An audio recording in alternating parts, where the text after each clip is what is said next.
Hi, I'm Joshua Stock here with Specialist Real Estate. I am here with Rick. Yeah. Can you tell me a little bit about yourself? Happy to. Thanks for having me here on the show. I'm Rick Rodriguez, and I am a native of Las Vegas, born and raised here. So this is my home, and I currently work for a company by the name of VIP Mortgage. That's where I hold my license. And what do I do? I'll tell you what I do, Josh. I am a retirement mortgage specialist. What a lot of people know about reverse mortgages, that's what I've been doing for 20 years, since 2004 when I did my first one, and started specializing in 2005, and literally that's all I do. That's all you do. It's all I do. People ask me all the time, well, what about VA loans, Rick, or conventional? I was like, I got a team. I can put you in touch, but don't ask me questions about that because I'm far removed from those types of loans. I don't do them anymore. And I solely just focus on reverse mortgages. So excuse my ignorance. What is a reverse mortgage? No ignorance at all, because that's a fair question. A lot of people don't know, especially a lot of our younger folks these days. So basically, reverse mortgage is an optional payment mortgage for people who are 62 and older, primarily, because that's the most common reverse mortgage, the FHA reverse mortgage. We also have private reverse mortgages that will go down as young as 55 years of age. So essentially, you're in retirement age, if you will. This product serves retirees, and without getting too deep into it in this moment, it's an optional payment mortgage. So it gives the consumer the ability to either utilize it on their existing home to pay off existing debts, mortgages, take cash out, and then give you the option of whether you want to make payments or not. Or B, you can also utilize it to buy a home. And I think that's something that a lot of people don't know about the product, this side of it, the purchase side, which is you can make a one-time payment of approximately 60%. It's dependent on age, dependent on interest rate. And then you have the option of either making a payment or not. And I think without getting too deep into that, I think that can give a lot of buyers a third option aside from a conventional mortgage, 20% down, payments for the rest of your life, which a lot of retirees don't like, and I agree. Or comparative to what most retirees will do is they want to pay cash for a home, right? Because they figure, I don't want to have a payment during retirement, which I wholeheartedly agree. I mean, you shouldn't have to make a payment to your 95 years of age. That seems a little silly to me, although It might make sense for some people. But for a lot of people, I think they don't think that through, and it's kind of silly. So people will pay cash. But with this, instead of putting all your eggs into real estate, once again, just think about any kind of stock or bond you might invest in. We all know about diversification, right? You don't want to put all of your money or a large amount of your money in one particular asset, right? A home is an asset. Most people don't look at it this way. And paying cash for a home, as great as that sounds for the obvious, not having debt, not having a mortgage payment, what it could be short-sighted for some people is that if you were to take that additional 40% of cash that you would have dumped into real estate, and now you have it liquid, and now you have it working for you, right? Elsewhere, maybe I can have my financial advisor and say, hey, here is this extra money I was just going to dump into real estate in a house that I was going to live for the rest of my life. Therefore, I was probably never going to access that money again, if you think about it, right? Because the only other way I can access that money if I would sell the house, right? Or if I take out a regular loan and cash out, but then I've got payments. Most retirees don't want to do that, right? So a lot of people are sitting on a free and clear home that's dormant, a dormant asset. The money's not being put to work for them. Now, there are some cases where people are like, well, this is my estate plan. I'm keeping it free and clear because of X, Y, Z. Understood. But there's a lot of people that don't have that objective, and they're not thinking this through. They're just keeping all this cash sitting in the ground. So going back to my example, if they were to, from the onset, to go buy a house, they take 40% of that, give it to their financial advisor, and today they're age 62, that 40% growing over the next 5, 10, 15 years. Now when they get into late retirement, right, in their late 70s, early 80s, now they got this retirement savings account that's been working for them all these years. And this isn't coming from me. This is research that's been done by very intelligent retirement income researchers in our country, probably some of the leading retirement income researchers who have actually looked at this product in the big picture and have determined that if you put a reverse mortgage in place, you can increase liquidity, further grow your wealth, and decrease income taxes, which is pretty powerful. Those three aspects of financial planning. I'd say so. The income taxes alone is a benefit. Yeah. Well, you think about it too. When you have access to your money, when you have liquidity instead of it sitting in the ground, now you've got options on what you can do with your portfolio, how you can strategize, because now you got this extra amount of money that you wouldn't have had if it was just sitting in the ground, that now you, your advisor, your CPA, you've got now some more options on how you can strategize and manage your portfolio to do things like save on income taxes. So in addition to that, you don't have a payment on your home at that point. Correct. So does that work backward? Like, how does that work? Yep. Can you explain how Yep. that then works? So hence the word reverse. So if someone decides that they do not want to make a payment, then the mortgage, instead of coming down every month by making a payment, like a traditional mortgage, the mortgage would be going up every month because you have interest that's being accumulated, just like any other mortgage. So interest is being accumulated. So if you make a payment, you're bringing that interest down, you're bringing that balance down. If you're not making a payment, then that balance is rising. So for most people who have a reverse mortgage, they decide for their own objectives that they don't want to make another mortgage payment. And that's their objective. I'm not saying this is going to work perfectly for everybody, right? This is always a case-by-case situation that we always look at. My team and I, we want to take each case independently, each client that we sit down with independently and learn their objectives, see what they want to accomplish in retirement. And sometimes a reverse mortgage is not the right fit. Many times it is. And we want to make sure that it's going to help them further increase their savings, to have more money to last you a longer period of time, which is really the end game of the reverse mortgage, if you think about it. Especially now with inflation and everything going up. I mean, it's when you're on a fixed income, like most people, once you retire, you could see that there's some benefits to it. And that's primarily why it was created and why the federal government started backing it in 1989. So President Reagan at that time signed it into law, 1989, as a way to help senior citizens have more assurance and security that they could always own their home, have a roof over their head without being in jeopardy of not being able to make mortgage payments or foreclosure. So this was the primary emphasis of the product initially, was to help with senior housing, to ensure that they could live comfortably in their home, which for most seniors, if you ask them, that's where they would rather be, in their home, living comfortably than having to perhaps go into assisted living or senior housing. Sometimes you have to go there for medical or health double reasons. up with your family. Or double up with your family, right?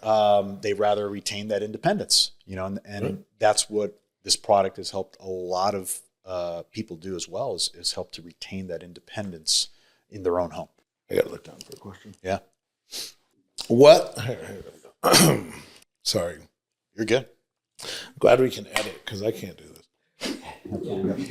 I'm so glad we can edit. Like, I'll be at my office like, oh no. Wait, this isn't one take? They don't do that anymore? The old days? Yeah. One take? Like, old days. I'm still doing it on my two phones over there. I got to tell you about that one.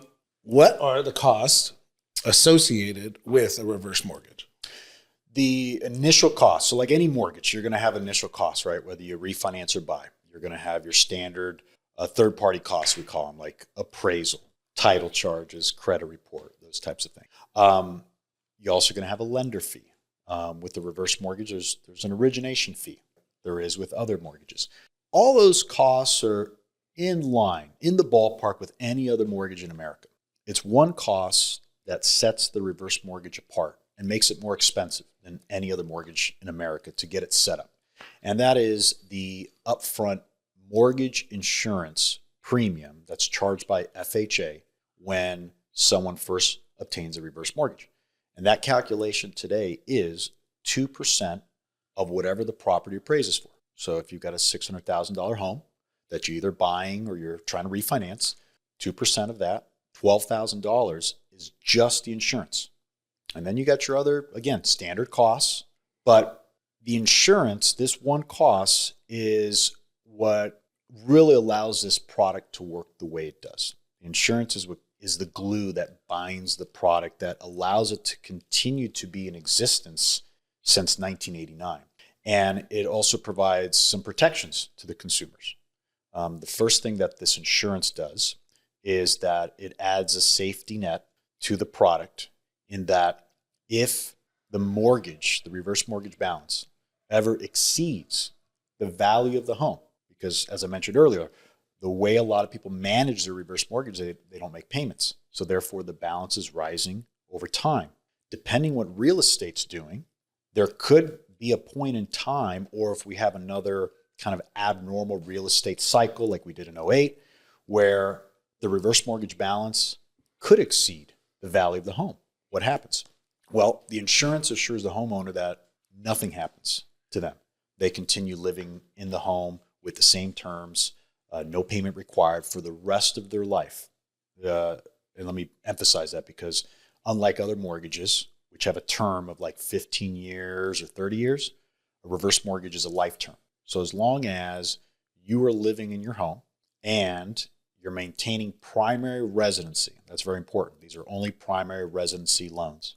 But as long as you're doing that, then the reverse mortgage is in place, is not called due, in other words, for life, regardless of your equity position, right? So going back to, if your house is upside down and then you go to sell it, or your estate goes to sell it and it's still upside down, that FHA insurance covers any deficiency to any dollar amount 100%. So it's like a gap insurance. It's like a gap insurance. That's right. And So- is that one-time fee? Is that Yeah. upfront in addition to, or? That's a one-time fee as part of the closing costs. Okay. Then once you have the reverse mortgage in place, as part of the ongoing interest rate, there's a portion of the interest rate, which is right now 0.5, 0.5%, and that part is fixed for life, that continually goes to FHA. So the insurance is continually, the insurance rate, I should say, is continually adding to the balance to continue insuring that loan over time. So that's the second component of the insurance. So you have that one-time cost, 2% of whatever the property appraises for, that's just one time. And then you have 0.5% of the loan amount moving forward for life to continue insuring with FHA. So the insurance is literally the glue. It's the glue. Like, Yeah. if the insurance wasn't there, I probably wouldn't be sitting here, because the product may not even be in available, perhaps, or it would work completely different.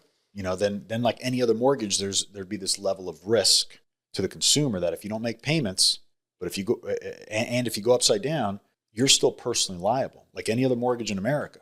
I mean, you're liable to the debt. What the insurance does, it removes all personal liability from the homeowner. In fact, reverse mortgages don't even show up on one's credit report because you're not personally liable to the debt. The only collateral is the house, period. So Doesn't show up on the credit report at all. doesn't show on the credit report at all. But you do need to pull a credit report in order to get a reverse mortgage. Yeah, we've got to make sure that you meet certain parameters to qualify. But once you have it in place, a reverse mortgage does not get reported on your credit report. Again, because you're not personally liable to the debt. The house is the only collateral. And if the house can't satisfy whatever's owed in the future when it's time to pay off the reverse mortgage, that's where the insurance comes in. So you could have a person who, let's say they're upside down on the reverse mortgage and they're going to sell their house, and they could own multiple other houses. They can have $1 million in savings, so to speak. None of those other assets are going to be looked at or seized. It's like proved built-in short sale is what this is, without the hemming and hawing of the old days, right? Where you're like, hold on, let me see your tax return. Before we as the lender are going to accept a short payoff, we need to look at your assets, your financial position, and if you've got money elsewhere, we're going to need you to kick in. That's other mortgages, right? Reverse mortgages, there's none of that. Because again, you're not personally liable to the. So The insurance is the glue. insurance is the glue. So when people, because that's one of the cons that I see out there when people are talking about reverse mortgage, oh, it's very expensive. You got to be careful and stay away because it's very, very expensive. They're talking about these initial costs, but when you break it down and you isolate it, well, we're just really talking about one cost that's, that you don't see with other mortgages, and that's this insurance cost. So when we break it down, we isolate it to that one cost, and then we understand, well, what is the insurance doing? I mean, if it wasn't doing anything for the consumer, then one could be like, well, what am I paying $12,000 for? I mean, this is, whose pockets am I lining, right? But when you understand the protection that the insurance offers, among other protections that we haven't discussed, but once you understand all the protect, then hopefully for most people, it just becomes a little bit more digestible. You're like, okay, I don't love it, but I understand why that's there and why, and what value it's given me in return. So because it does not report on your credit report, does it reduce your debt to income ratio so you can increase your borrowing power in other areas? Well, it wouldn't even come into play. Wouldn't come into play because it's like invisible, right? Yeah, right. So, I mean, if you were to apply for, say you were going to buy a second home or investment property with another type of mortgage, this reverse mortgage is not going to come into play at all because there's no required mortgage, there's no required monthly cash outlay that you have to put out as part of your debt to income ratio for the investment property. So it does not impede in your borrowing capacity on other types of properties or other, types of other investments purchases that one might want to do. You would think that is a big, big asset to be able to have the leverage to use your money. So say you sell a home for $800,000 and you're coming and, we're buying a home in Sun City for $500,000. And then all of a sudden you don't have this debt to income ratio that you're messing with. And you have this extra cash in hand to allow you that borrowing power to go get that investment property, which all of a sudden now you're creating more income so you can live, because as everyone knows, it's challenging to live on, period, especially on a fixed income. Yeah. Cost of living it is what it is. It's not going to change. It's just going to go up. Right.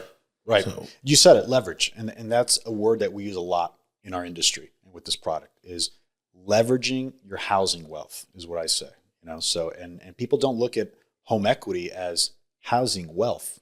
It's like, to me, it's like a 401k home equity, if you think about it. Okay. When we're in our working years, if we have an employer that has a 401k, many of us will try to every paycheck put into that 401k, right? And if that employer is matching, even greater, right? So over our working years in our 20s, 30s, 40s, 50s, right? If we have that luxury, we're contributing to that 401k, right? So that when we get to retirement, we look at our investment statement and say, wow, look at what I funded all these years, these contributions that I made from my paychecks. This is part of the retirement plan, right? Is funding, so, and it doesn't have to be 401k. It could be other types. If you don't have a employer that has a 401k, there's a variety of other similar ways that you can accomplish the same premise.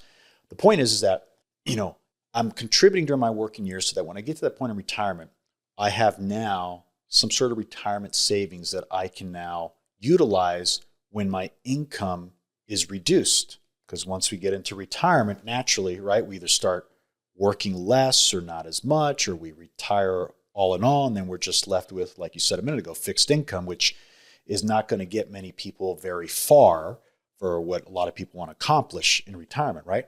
So they turn to the 401k. What not enough people realize is that home equity is just like that company-sponsored 401k. You buy a house, you have a mortgage, and you're making payments every month to this mortgage company. And a portion of that is going into this bank that's called home equity. And you continue to contribute, and then the market goes up and it helps, et cetera. And then you get to retirement. And that home equity is just like that 401k, but people are not looking at it and utilizing it in the same manner. Meaning that when I get to retirement, most people have no problem calling their financial advisor and scheduling a meeting so that they can figure out, how can I start drawing from that 401k? In other words, all that money I gave you all those years for my paycheck? Well, I want some of that back now. It's time, because now I'm, in my 60s or 70s, what have you. People don't think of it in the same terms with home equity. They don't call the mortgage company and say, hey, all those payments I gave you at the beginning of every month? And I was a great payer. I never missed a payment. I paid you at the beginning of every month for 30 years or however long since I've been a homeowner. Mr. and Mrs. Mortgage person, I'd like some of that money back. You know how many people come in our office and talk like that? Zero. Nobody thinks about it that way. But home equity is actually a much larger 401k in many cases than your company-sponsored 401k. But for some reason, going back to years, probably the Depression era, where owning a home was so valuable, the mentality of a lot of people is home equity is almost like gold. I can't touch it, and I just got to keep it there. I just got to keep it intact. And for some people, that might work well. What I'm challenging is that there's many situations that I'm sure of where people could far better benefit by putting some of that housing wealth, home equity, 401k to better use and to work for them today. And a reverse mortgage is one of those vehicles, because of how you can leverage housing wealth by tapping into a portion of it via the reverse mortgage. And then it has this feature where it's an optional payment mortgage. You don't have to come out of pocket if you don't want to. And you can now take that amount of liquidity that you just got access to, and now you could start improving your retirement, funding your retirement, increasing savings, or what you just said a second ago, which is very common right now.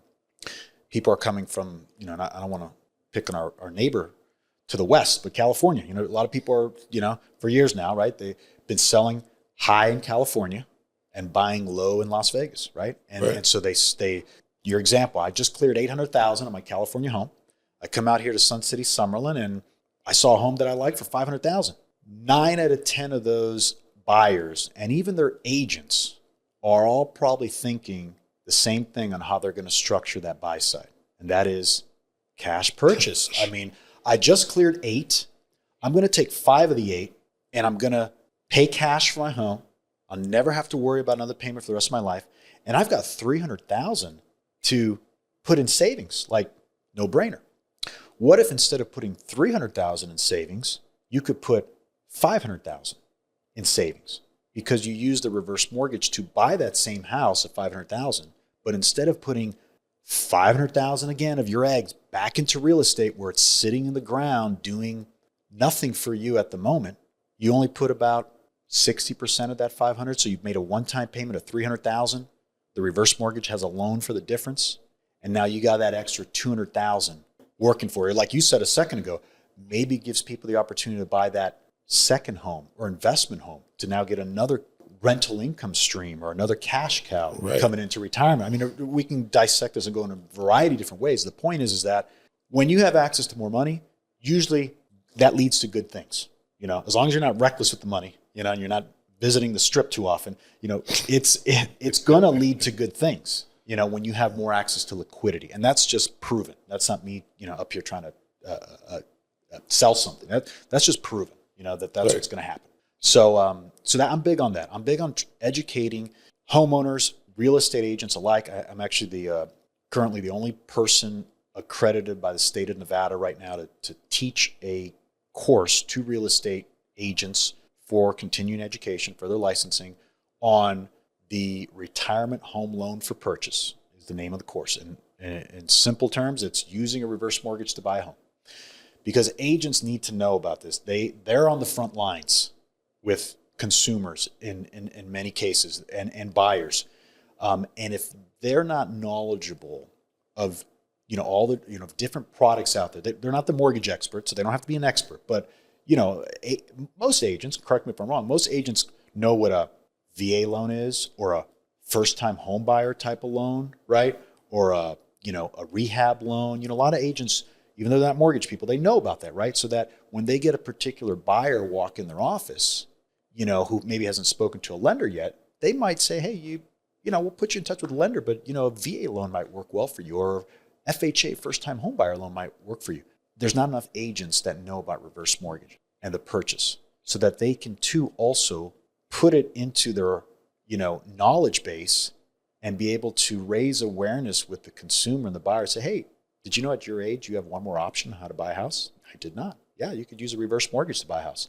No clue, and that's going to be real powerful, bringing the agent into this. And this is why I've been doing this course for the last several years. And it's been helping here locally. I've certainly raised a lot of awareness to a lot of agents. I've had a lot of agents who've walked in my course. It's always funny. I always take a kind of a pulse at the beginning of the class, and I raise a hands. How many, I have a screen up there. How many people think a reverse mortgage is, great, neutral, or bad? And every class, there'll be a couple of agents be like, I'm just here for the credits. I think these things are horrible, And I'm like, no problem. By the end of the 3 hours, 95% of those agents who said, I thought they were bad are like, wow, I had no idea how this worked. I really knew nothing about reverse mortgages. And now I'm a supporter of this. And I've had agents actually then bring me business who were the naysayers from the onset. So my point in all that is that there's a lot of need for, and I'm glad we're doing this because there's a lot of need for raising awareness and educating the community on this product because I think it can help a lot of people live a better retirement or perhaps their best retirement. And I think that's needed in this country right now. It is needed, and people in this community live their best retirement every day. There's 90 clubs, 3 golf courses, endless amenities. So you want to be able to be in a position to where you can enjoy life at the end. You want to be able to enjoy life at the later stages and actually be able to live. Like, how about be able to go on a vacation and not really think about it when you sell that home and take a break from your retirement? I mean, there's endless things. I did have a question, but I do need a drink. Yeah. How you guys doing? Good. I don't know. How are we doing? Yeah, you tell us. Nah, you just got your flow to your zone. So that's great. Okay. You're educating. Yeah, good. That's what we're trying to do. Good. Oh, I do think you should make it more, not necessarily interject, but sort of as more, I like the breakdown. For you, Josh. okay. What was my question? It'll come back. We were talking about the community here. Before that. It doesn't matter. We'll go on to the next one. It'll come to me, and I will interrupt you. Yeah, do it. All right. I won't be offended. Okay, good. You already went over that. So, what are the eligibility requirements for a reverse mortgage? Well, for the most common reverse mortgage, which is the FHA reverse mortgage, that's the one that we see about in commercials and the internet. It's the most readily used reverse mortgage. You have to be at least 62 years of age. Okay. So there's an age requirement. If you're married, as long as one of you is 62 or older, then you're both protected on the reverse mortgage.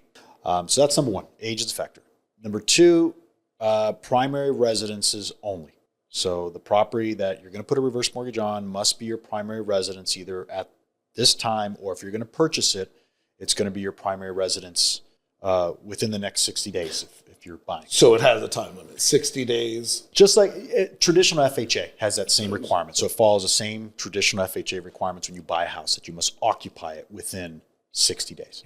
And then once you have the reverse mortgage in place, you have to maintain that primary residency in order to keep the reverse mortgage from being called due and payable. So that means that you're spending the majority time of each year at your house, and it's home-based. You can own other properties, you can travel, all that's fine. As long as this is primary residence, then you're good. There's no minimum FICO score to qualify. Really? Yes. No minimum FICO score. I believe the only mortgage in America that doesn't require a minimum FICO score. No minimum FICO score. So, however, we do have to substantiate that the applicant has a good payment history on credit and housing for the past 24 months. So as long as they haven't had any 30-day lates, or any late show up on like a HOA, a payment history or property tax history in the last 24 months, and we don't have any collections outstanding or what we call major derogatories, judgments, bankruptcies, anything like that, then that box is checked. What if there is a bankruptcy that happened in your 30s, or what if there was a short sale? What does that make you? Does that allow you to continue your eligibility? Yeah, if it's been greater than 3 years, then absolutely no issue there. If it's less than, or if you've had some lates within this 24-month look back, it all depends why those lates initiated. We have a thing that we can utilize in our industry called an extenuating circumstance. And this comes up a lot because an extenuating circumstance is something out of your control. And as we get older, there's things that happen more commonly to us, such as health matters, unfortunately loss of income, unfortunately death, loss of a spouse, those types of things that can then trigger, why someone got behind on credit. Right. And if we could substantiate that, if we can demonstrate that, then that pardons those lates during that period. So that comes up a lot, these extenuating circumstances where we're able to, as I said, get past that. Now, if we can't, the reverse mortgage will not disqualify you for bad credit. Even if you were irresponsible, there was no extenuating circumstance, and you just missed your mortgage payments for the last 12 months, you were late every month, it's the only mortgage, I believe, that will not disqualify someone for that. Every other mortgage will give you the deny. Sorry, you can't qualify for mortgage, but a reverse mortgage will not do that. What it will do in that situation is that it'll create an escrow account within the reverse mortgage where it will pay, the reverse mortgage will pay your property taxes and your homeowner's insurance payments for life. Because the only way you can default on a reverse mortgage once you have it is, of course, if you don't live there as your primary residence, or if you don't make your property tax payments or your homeowner's insurance payments, that could cause default on a reverse mortgage, just like any other mortgage. So what the product says is, all right, we're going to let you still have the reverse mortgage, but here's what's got to happen. We've got to build this escrow account. So it's going to require some of your funds. If you're going to buy a house, you're going to have to come in with a little bit more to build that escrow account. Or if we're refinancing, we're going to have to carve out a portion of what you were going to qualify for and put it over here in an escrow account. And then we, the reverse mortgage lender, are going to pay your tax and insurance to assure you'll never default. So that's qualifying.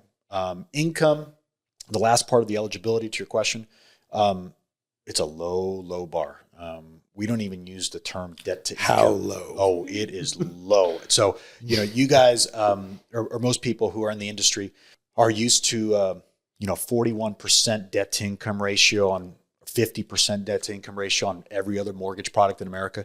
We don't even use the language debt to income ratio. We have our own language. It's called residual income. And what that is, it's based on how many people are in the house, how many borrowers, in other words, applicants. So if I have two people who are going to buy a house, they have to have combined at least $998 left over residual income. How do I get to that? Well, I take gross Social Security, and then I deduct their minimum monthly payments on credit, like if they have credit cards, just the minimum amounts. And then I look at the house, and I take the monthly payment of tax, insurance, and HOA if there is one. And as long as those monthly expenses, once I deduct them from gross Social Security, as long as I have $998 or more for two people, I'm done. That box is checked. And that $1,000. $1,000. And that I'm able to do that 95% of the time. A lot of my clients want to send me tax returns, and I politely give it back because I can't stand tax returns. I don't want tax returns. And I said, I don't need tax returns because all I need is your Social Security award letter, your 1099, because the bar is so low on the income side. And why is that? Because the crutch of most debt to income ratios is the mortgage payment, right? That's the crutch. There is no mortgage payment here. So qualifying, in my opinion, is perhaps the easiest mortgage in America to qualify for all those reasons I just mentioned. I remembered my question. Yeah. Okay. We hear the dogs in the background too. They'll stop. You mentioned that you teach a course regarding reverse mortgages, and you teach it for realtors. When is that course available? Do you have your next course set up? Yeah, actually I do. Next week. Next week is my next course. It'll be the first one of the year. So that'll be Thursday, January 23rd from 10 a.m. to 1 p.m. And it's in our training room at VIP Mortgage. A lot of agents know this training room. We do a lot of classes, not just my class, but all different classes throughout the Valley come through our training room there, which is on Fort Apache and Russell. So that's out there. Could the public register for this if they were interested, or would it just be best to contact you directly? Well, this course is designed for the agent. It is 3 hours. However, I've had multiple agents over the years bring in a client who was wanting more information about reverse mortgages, a couple clients who were thinking about buying, and the agent offered this and said, hey, come join me at this course. So I have had consumers in it, and I welcome that. I think the more the better in this situation and raising awareness. So what a better way to explain it than just get it from the educator. Yeah. I mean, then you can ask your questions just like we're doing here. Absolutely. So what I also do from time to time is I will do either Zoom presentations. Years back, I would get out to some of the communities. I haven't been out to Sun City Summerlin in a couple of years, but you're coming back out. In my early days when I first started doing this, I was going through all the HOAs, throughout Las Vegas, and doing seminars here and there. As I've gotten older, my time is kind of spread a little bit more thin for me to get on the road as much, but. I enjoy doing that. I mean, that's one of the parts of what I do that I enjoy most is educating people on this product and showing them and seeing that light bulb go off. And when people get that aha moment or that, wow, I didn't know it worked that way. That's music to my ears. So, but I do these courses monthly, the realtor courses. And then I try to weave in other types of presentations throughout too. I'm guilty for not knowing about reverse mortgages, and that's why we're sitting now here. You know. And I need to take your class. Now. So if I were to register for your class, where do I go? Well, hopefully my marketing team has been doing a good job, and you've gotten some emails because they're in the process right now of emailing as many of the real estate agents here in the Valley. I too do my own efforts, but if you haven't gotten anything from us, if you were to just search reverse mortgage class or go to Eventbrite, that's one of the places that I have actually the main registration page is on my Eventbrite page. So if you just went to Eventbrite and looked reverse mortgage CE class Las Vegas, it's the only one you're going to find is mine. But what's the cost of your class? $15. So. What'd you say? I said $15. I can't even go to McDonald's for $15. Yes. No, I can't even take two kids to McDonald's for $15. Yeah, right. Yeah. And we actually, when I first set it up, remember, I'm not looking to really make money on that, but our compliance department said, well, you're giving something of value, which is a certificate of CE. So you've got to charge something, Rick. And they wanted me to charge more. And I said, we settled on 15. So it's obviously just for those who want to get a certificate. If any agent just wants to come and they don't need CE credit, then it's a free class. They can just come in really free. So it's just if you need the 3 hours of general CE, then I must charge you per compliance to give you that certificate. I pay for CE. I'll pay the $15. Yeah. Okay. Yeah. It's you heard it here. It's reasonable. All right. Can I get another drink? Yeah, sure. You need a break or anything? No, I'm good. How are we doing? A little better, Kander back? Buy a house. Here's a good one.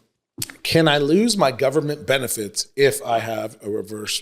Wait, let me rephrase that. Go ahead. Can I lose my government benefits if I end up taking a reverse mortgage?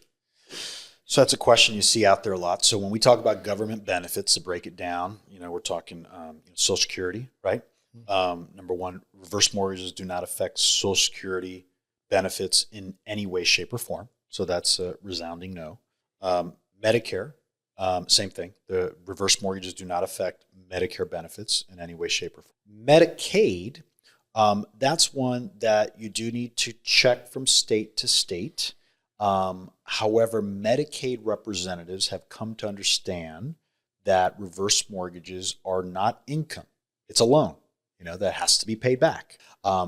Medicaid has, requirements of how much income you can make, perhaps other types of government assistance programs as well that I haven't touched on, same kind of thing, right? They have restrictions on how much income you can make, number one, or how much cash assets you retain at the end of every month in your bank account to either qualify you or disqualify you.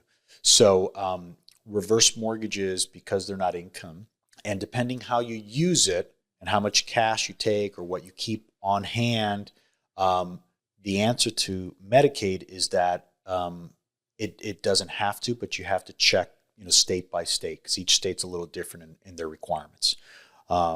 Generally speaking, reverse mortgages should not impact government assistance program, those main ones that I spoke about, and any other ones that folks have. They just need to check the terms of those particular benefits.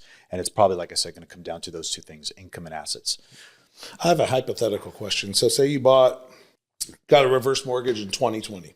Your home is obviously appreciated, at least in the Las Vegas market during the time, right? Yep. Maybe $1, 100, whatever it is, it's appreciated. Yep.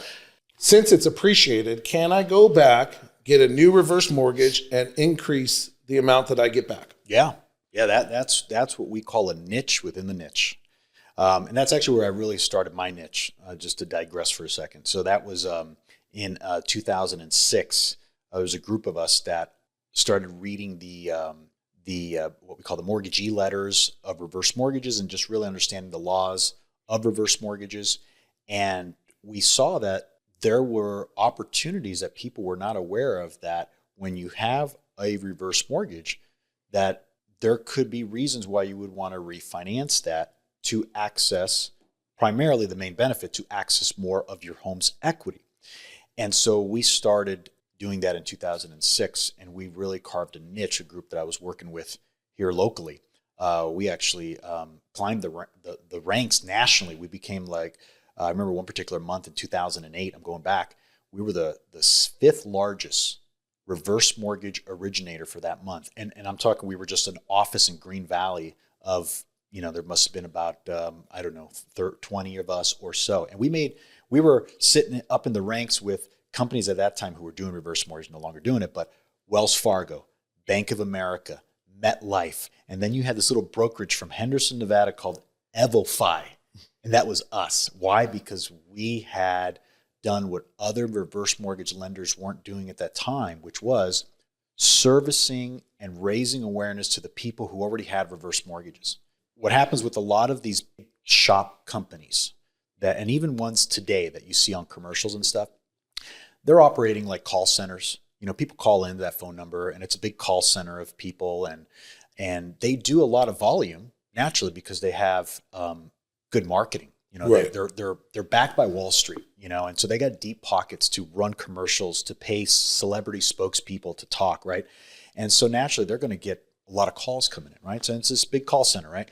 But those call centers, they're not designed to really give personalized post-closing attention. What I mean by that is, I got my reverse mortgage, and now, is there anybody here who's looking out after me? A person. Like an actual human being? Yeah, a human being who can, keep me apprised of changes like what you just alluded to. My home has increased $100,000 in the last 4 years. Does that mean something for me who already has a reverse mortgage? And if they don't have an agent who's there to tell them, a lot of people have no clue. So we started taking that charge, and there's more companies now that are doing that. But to answer your question, that's what's called a HECM to HECM refinance, technically, and that is A HECM to HECM. Yeah, that's called a HECM to HECM refinance. HECM is I don't think I shared that yet, but HECM is the technical term of the FHA reverse mortgage, and it stands for Home Equity Conversion Mortgage. That's what was signed into law in 1989. They called it a HECM. And then it was more commonly referred to as a reverse mortgage. That's its technical term in HUD's handbook is HECM.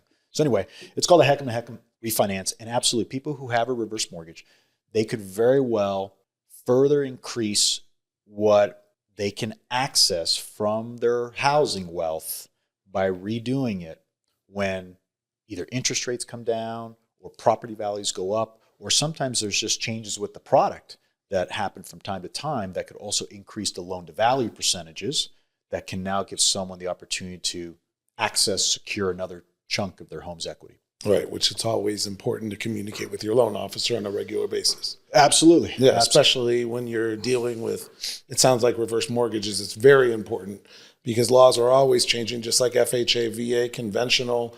And this has a lot of different moving components, but it seems fairly simple. It is. I mean, to me, it is. I mean, I've been doing it for 20 years now. So to me, it's like, the back of my hand. But to me, it's simple, and I like the simplicity of it. But yeah, there is some moving parts, but as long as you know what you're doing and you like anything, when you do something over and over again and you specialize in something, it just becomes, like second nature, Right. The problem is that, and I'm not knocking any of our loan officers out there because there's a lot of wonderful loan officers that do great work in other products. But if they try to dabble in reverse mortgage and they get that one-off, they're just not in the routine enough. They don't do enough of these to be able to be of the best service that they can to the consumer, keeping them apprised of changes, walking them through how to use this product too in different types of strategies. There's a line of credit that we haven't even touched on, which is probably the most important aspect. Well, touch on that. Tell me about the line of credit. Oh, because I could tell you that's important to a lot of people. Yeah. I mean, it allows a lot of flexibility. Yeah.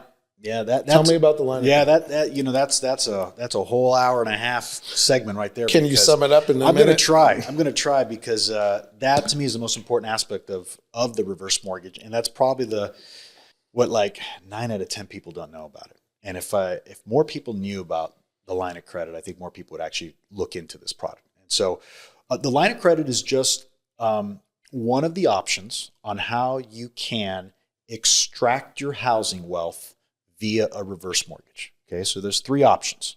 Number one, like every other type of mortgage, if you do a refinance, you can do a cash out for a lump sum, right? So that's option number 1. You can do the same thing with the reverse mortgage. You get a lump sum. Right? Option number 2 is you can take that lump sum, whatever it was, and you can structure it as monthly payments, for so many years or for life. And this was very popular in the early 2000s when I first started, is the monthly payment. And that's what people got to know about reverse mortgage. They said, oh, isn't that the product where the bank pays you every month? Well, not really. It's just one of your options, how you select it, because you have 3 options and you selected option 2, the monthly payment. Option 3 is the line of credit, which is like a HELOC. So you think HELOC for a second, okay? Right. I qualified for X dollars from this refinance, and those X dollars now I'm going to put it in my line of credit, or just to be clear, you could take a portion as a lump sum. So of the X, let's say I want to take $10,000 as a lump sum, and the remainder I'm going to put all in my line of credit. Okay, so now it's in my line of credit. And number one, people ask me all the time, well, geez, Rick, I mean, why wouldn't I just go to like a credit union and get a HELOC? Because those things are cheap. I don't have to pay this 2% mortgage insurance and the costs of setting up the reverse mortgage, which are pretty expensive. Like, why wouldn't I get this cheap HELOC at one of the credit unions? I'm like, well, because it's a cheap product. And not to be sarcastic, but the reason it's cheap is because, yeah, you can get a HELOC very cheaply, put it in place. But the disadvantages of that comparative to this HECM line of credit is that, number one, the reverse mortgage line of credit can never be reduced or taken away, period. Never. And I want to say it again, never. Without any question. Without any questions. As long as you're meeting your terms. So let me go back. What are your terms? Primary residence. I'm maintaining primary residence, and I'm paying my taxes and my insurance. As long as I'm doing that, whatever I have in this line of credit can never be reduced or taken away from me. Why is that? It's going back to that costly insurance. That insurance assures me, protects me, that whatever's there can never be taken away. Even if my home all of a sudden starts decreasing in value, the economy changes, right? Which is something that HELOCs have done and can absolutely do on you, which is they can reduce the line or they can take the line away from you. They can close it. right? For those Right. reasons.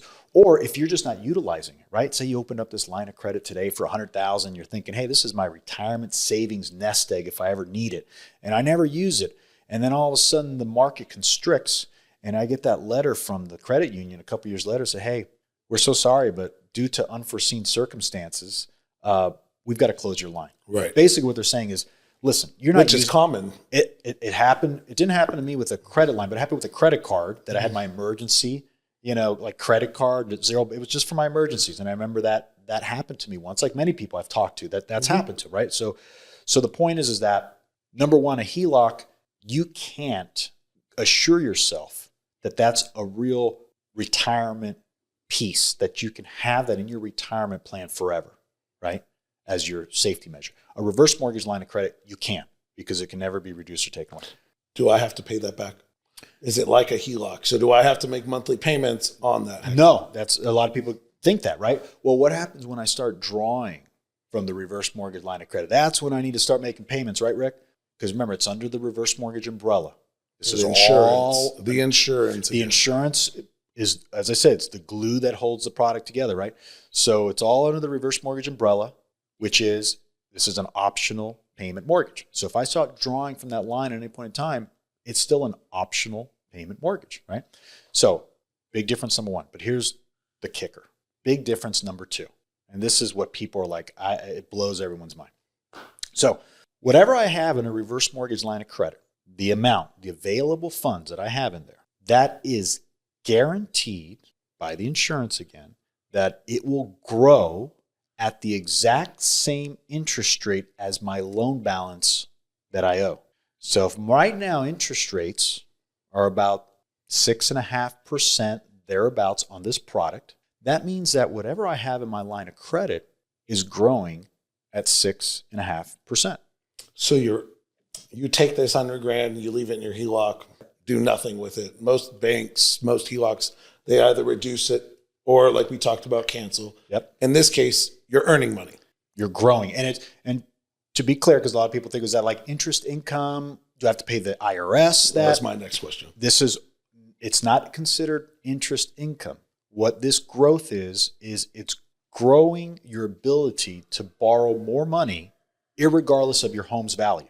Irregardless. So this amount, say if it was $100,000 in this example that you now put in this reverse mortgage line of credit, that $100,000 is growing 6.5%. And this is compound interest, by the way, which is an important asterisk to put to all this. This is not simple interest. Right. So that means that the interest starts compounding over time. So if you do this early in retirement, later in retirement, the amount that you've surmounted is going to be much, much larger because of compounding interest. So this is now a way, and what a lot of retirement researchers and a lot of financial advisors throughout the country are looking at this product as, is a retirement planning tool. They're now utilizing reverse mortgages with their clients, and specifically this aspect of the reverse mortgage, the growing line of credit, to now get back to the things I was mentioning a minute ago that we're all trying to accomplish, which is further increasing liquidity, further increasing net assets, and finding ways to decrease income taxes. Because now I have this other here bucket of liquidity that's growing, and it's secure, it's insured, it can't be taken away from me. I mean, these are very valuable aspects of the product that gives someone security in retirement, to know, like, I know that's good. Like, that can never be taken away. And on top of it, it's growing. Like, just imagine what that adds to not just one's approach to retirement and planning, but just to their portfolio, what that does. How about just their security of just personal knowledge of knowing, hey, I have this there. If something happens, I can access it if I need it. That's right.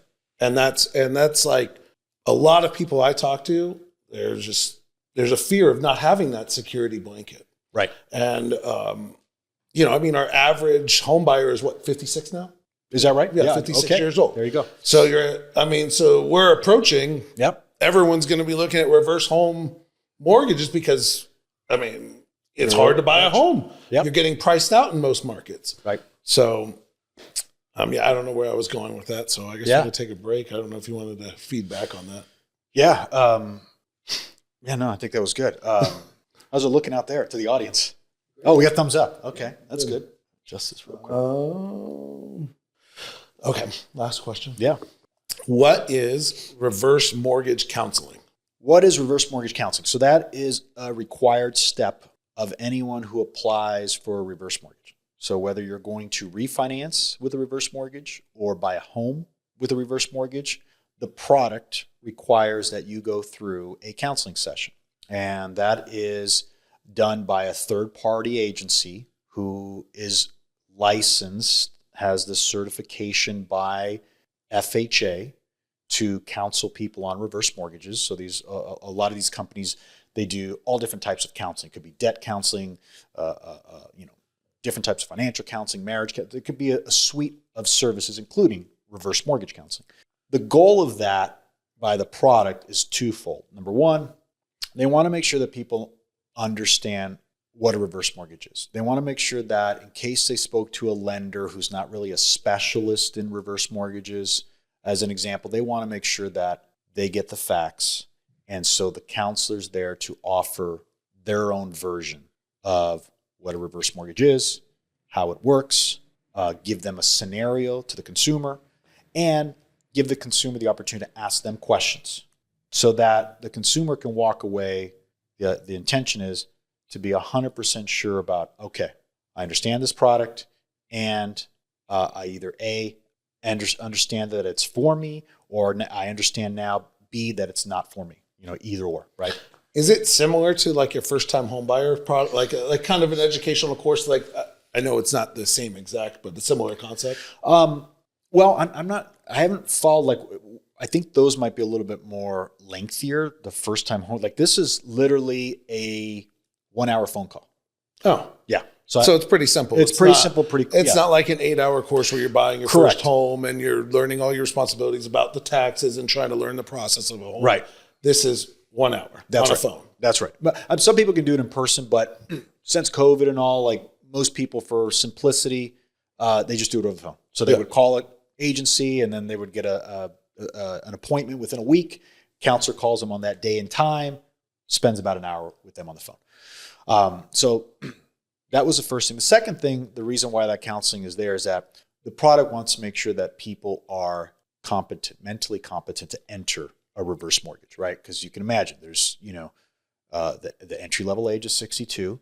There is no maximum age. You could be 100. I've had multiple clients in their early hundreds who have gotten a reverse mortgage.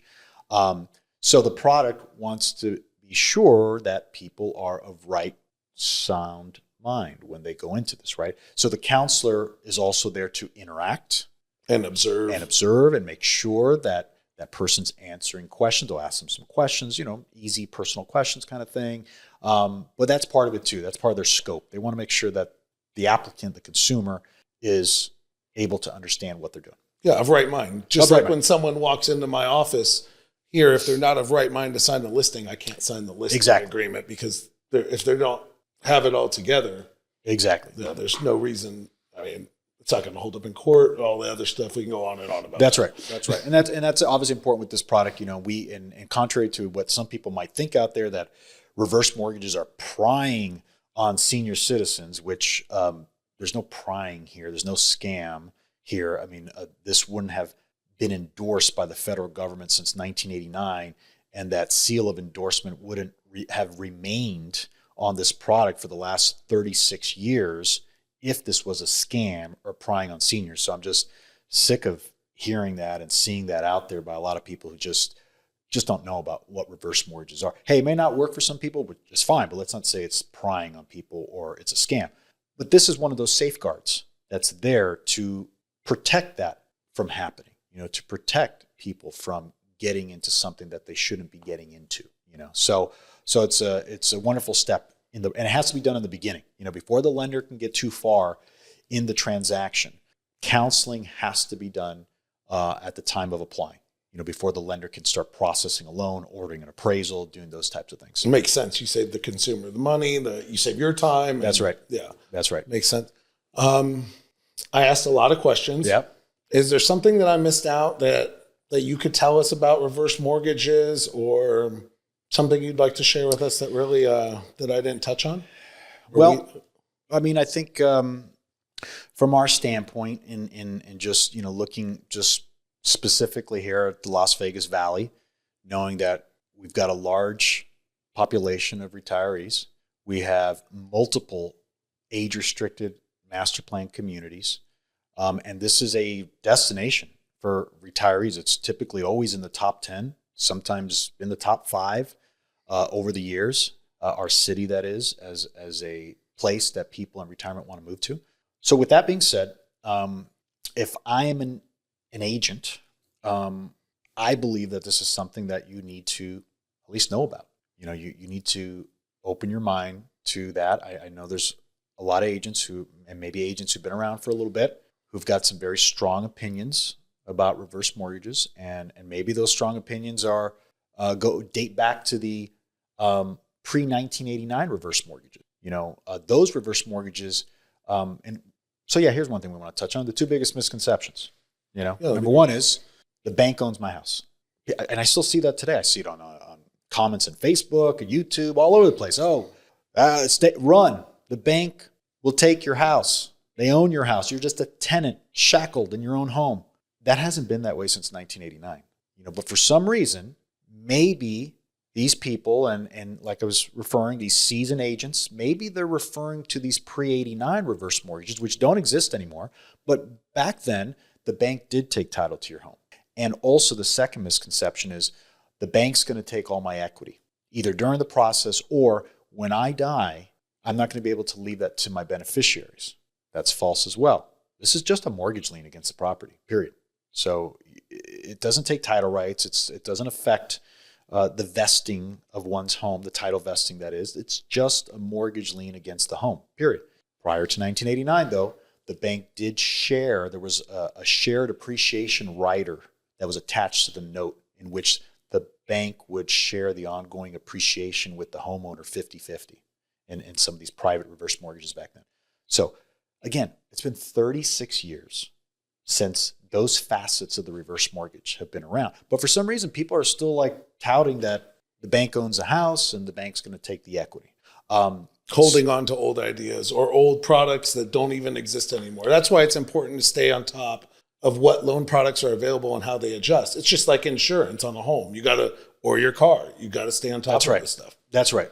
And the biggest thing I guess I could leave with is that, to me, the real estate agent is like the one-stop shop of resources, information for a lot of people, right? I mean, once you your real estate agent helps you buy the house, what happens a lot of times is that the home buyer is going to call their agent like, hey, did you have a number to a plumber, a CPA, a landscaper, this or that? And agents have done a great job to offer that suite of services. You had those ancillary services, right, as part of their what sets them apart, right? I mean, agents do that better than most other professions, in my opinion. Is, hey, I'm going to help you buy a house, but listen, I also got a great suite of providers that can help you, with this or that. I even know some great doctors in the area. They do a great job of trying to help the homeowner with as many resources as they can. With that being said, when agents don't know about reverse mortgages, or agents are holding on to old adages about the reverse mortgage, and they tell a consumer, yeah, you shouldn't go look into a reverse mortgage. Yeah, that's that product the bank will take your home. The consumer is going to hear that, and they're going to take note of that. And they'll be like, oh, my agent told me reverse mortgage bad, then I'm not going to look into it.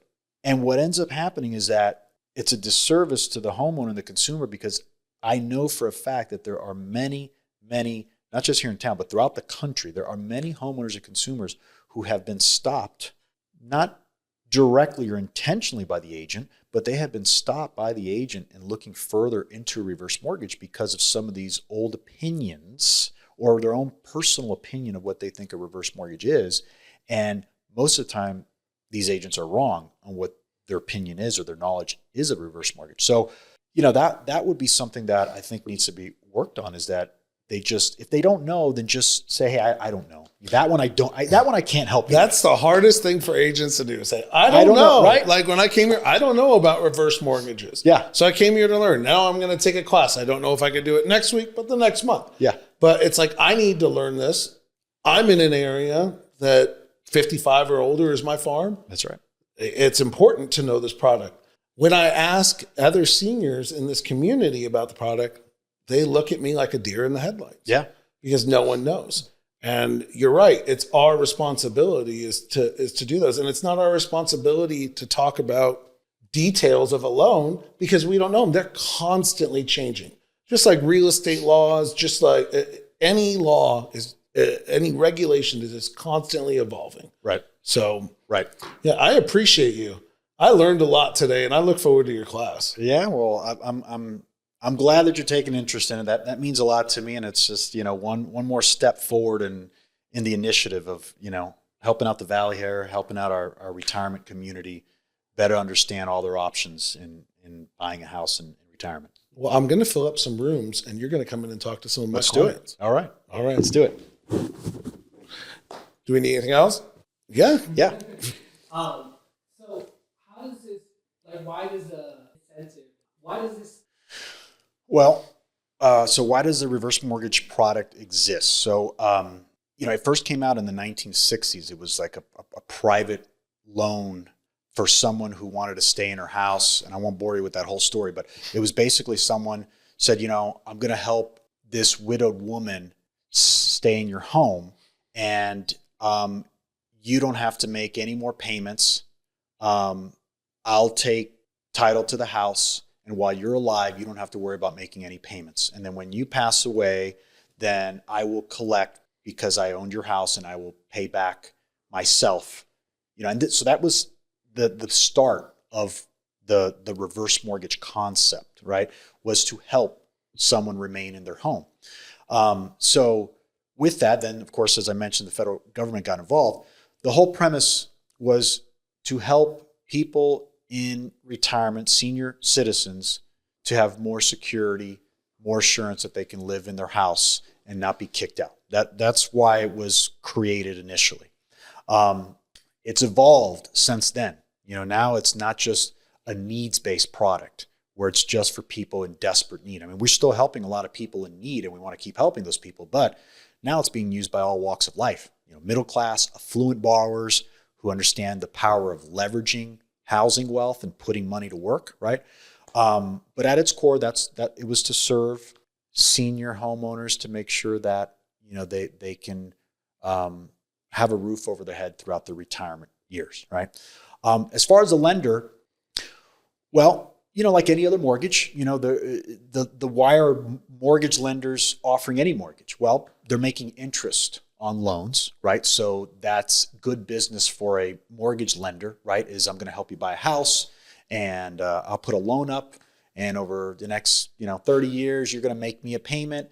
And even though it's going to take me 30 years to collect from you, I'm making this interest from you. So, I as a lender, that makes good sense for me, right?